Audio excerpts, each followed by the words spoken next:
พี่น้องซุมเจ้าเคยเห็นสัญญาจ้างหมอลำตลอดชีวิตบ่ป๊าดอืบ่เป็นครั้งแรกของโลกติเนี่ยพี่น้องเอ้ยสัญญาตลอดชีพวันที่16เมษายนของทุกๆปีพบกับทีมงานรัตนศิลป์ตลอดไปณวัดโพชัยในวงเล็บหลวงพ่อพระไสยอำเภอเมืองจังหวัดหนองคายแฮชแท็กสัญญาตลอดชีพครับแฮชแท็กรัตนศิลป์อินตาทยราชเพจรัตนศิลป์เอามาโพสต์พี่น้องเอ้ยโดนพัฒรัตนศิลป์ข้าเจ้าสิโพดนี่ข้าเจ้าบ่ค่อยโพดหวือหวายอย่างจังเดียเด้อันนี้มีรูปคณะกรรมการอันยื่นสัญญาให้กับหัวหน้าใหญ่สุริยาแล้วก็โพสต์ว่าสัญญาตลอดชีพปาดโพดบักโมบักแตงบักต้น แต่ก็เป็นหมอลำระดับเนี่ยนะเป็นหมอลำระดับใหญ่พี่น้องเอ๋ยเป็นหมอลำคณะแรกหมอลำเรื่องต่อกรคณะแรกของประเทศไทยแต่ก่อนเขาสิล่ำพื้นเขาเนาะล่ำพื้นบนแผ่นเดียวกระดานแผ่นเดียวว่าล่ำผู้เดียวต่อมาก็2 คนบัดนี้ก็ร่วมกันเป็นหลายผู้หลายคนเขาเจ้าก็เลยเอิ้นหมอลำมูหมอลำมูบัดนี้เอาก่อนแต่ละก่อนมาต่อกันบ่แม่นล่ำผู้เดียวนะเขาเจ้าก็เลยเอิ้นว่าหมอลำเรื่องต่อก่อนคณะแรกของประเทศไทยคือรัตนศิลป์อินตาทยราชในทำนองลำพื้นพี่น้องเอ๋ยข้าเจ้าเว้ามาว่าจังสี่เด้อหรือมีผู้ใดมีข้อมูลสิแย้งบ่ก็แย้งได้เด้อเพรา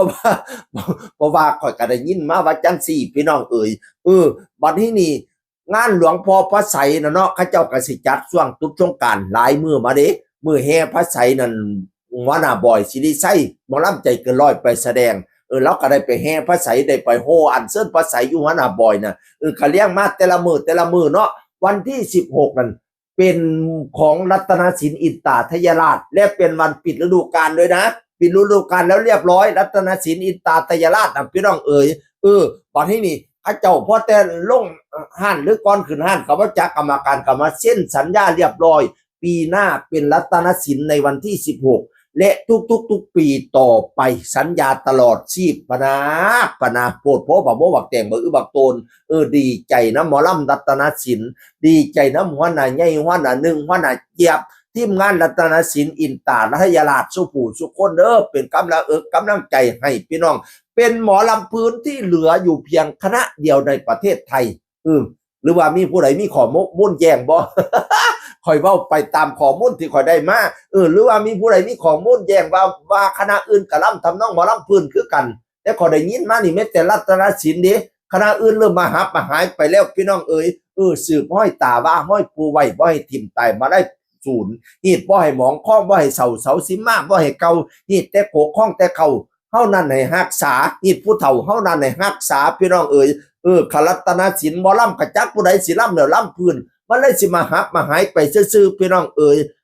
เจ้าภาพทั้งหลายกาช่วยชุกอยู่สนับสนุนเมตตาสงสารแน่เด้อบ่ซั่นหมอลำพื้นสิจีบดิถ้าชุกเจ้าบ่จ้างนะ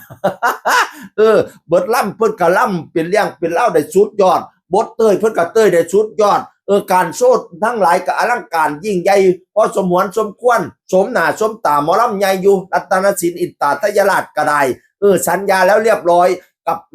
วัดหลวงพ่อพระไสยวัดโพชัยสัญญาตลอดชีพยินดีด้วยก็แล้วกันกะลั่นแก้วจังอื่นคนเก่าเว้าสู่ฟังสวัสดีครับ